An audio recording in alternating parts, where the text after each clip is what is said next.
Dans la scène d'ouverture, nous faisons la connaissance d'un milliardaire nommé Rishi et de sa femme Hunter, qui profitent d'un dîner avec d'autres personnes aisées. L'occasion célèbre les récentes réussites de Rishi dans les affaires, qui ont généré d'importants profits pour son entreprise. Ses parents semblent extrêmement fiers de lui. Une fois le dîner terminé, Rishi et Hunter se retirent dans leur nouvelle maison somptueuse, située dans l'État de New York. Malgré cette vie de luxe, Hunter, issu d'un milieu modeste, passe ses journées à s'ennuyer et à se sentir insatisfaite. Elle occupe son temps en cuisinant, en jouant à des jeux mobiles et en dessinant. En réalité, elle se sent émotionnellement étouffée et isolée, car Rishi est toujours distant et peu attentionné envers elle. Lors d'un dîner, Hunter tente d'engager la conversation avec son mari, mais celui-ci est trop absorbé par ses messages professionnels pour lui accorder l'attention dont elle a besoin. Quelques jours plus tard, Hunter découvre qu'elle est enceinte et partage la nouvelle avec Rishi, qui est ravi à l'idée de fonder une famille. Pour célébrer cet événement, le couple décide de dîner avec les parents de Rishi. Pendant le repas, Hunter souhaite raconter une anecdote de son enfance, mais son beau-père l'interrompt abruptement pour parler de sujets professionnels. Découragée, Hunter se replie sur elle-même et fixe les glaçons scintillants dans son verre. Son humeur s'assombrit, et elle prend impulsivement un glaçon dans sa bouche avant de le mâcher, créant un malaise parmi les convives. Le lendemain, sa belle-mère Catherine entre dans sa chambre et lui offre un livre sur la dépression postpartum, expliquant que cela l'avait aidée pendant sa propre grossesse. Catherine profite aussi de l'occasion pour commenter l'apparence de Hunter, suggérant qu'elle serait plus belle avec les cheveux longs, car Rishi les préfère ainsi. Plus tard, en lisant le livre, Hunter tombe sur un passage qui l'inspire à faire quelque chose d'inattendu. Dans un élan de témérité, elle attrape une petite bille parmi ses babioles et l'avale entière. Étonnamment, cela la soulage. Les billes, c'est le nouveau régime keto, pense-t-elle. De retour du travail, Rishi est surpris de voir sa femme de bonne humeur. Il lui demande la raison de cette joie, et elle répond qu'elle a fait quelque chose d'inattendu dont elle est fière. Mais quand Rishi demande des détails, Hunter ment et dit qu'il s'agit simplement d'avoir choisi des rideaux bleus. Le lendemain matin, Rishi se met en colère contre Hunter après avoir découvert qu'elle a abîmé une de ses cravates en soie. Plus tard dans la journée, Hunter parvient à expulser la bille qu'elle avait avalée, la récupérant dans l'évier sans la moindre répulsion.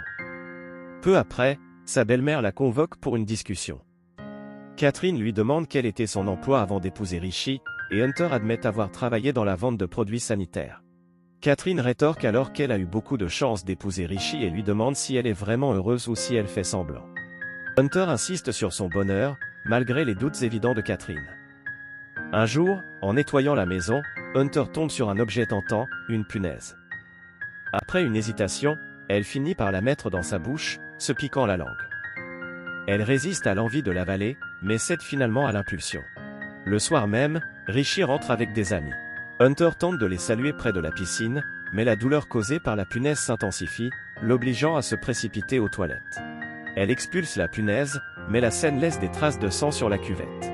Heureusement, elle nettoie avant que Rishi ne s'en aperçoive.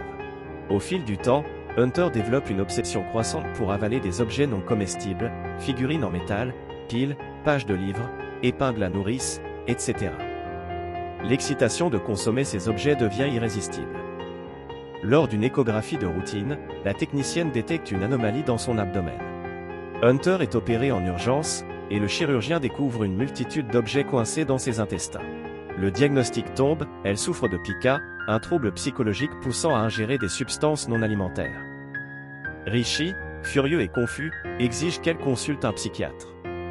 Pendant les séances, Hunter révèle qu'elle apprécie les textures de ces objets dans sa bouche. Rishi engage même un homme syrien, Louis, pour la surveiller, ce qui exaspère davantage Hunter. Lors de l'anniversaire de Rishi, Hunter découvre que tous les invités sont au courant de son trouble. Blessée, elle confronte son mari, qui minimise ses sentiments. Plus tard, en thérapie, Hunter révèle un traumatisme, elle a été conçue après un viol, et elle n'a jamais connu son père biologique. Un soir, alors que Louis dort à côté d'elle, Hunter avale un tournevis et commence à s'étouffer. Louis appelle les secours, et elle est sauvée de justesse. Sous la pression de Rishi et de ses parents, Hunter signe des documents pour être interné dans un hôpital psychiatrique jusqu'à l'accouchement.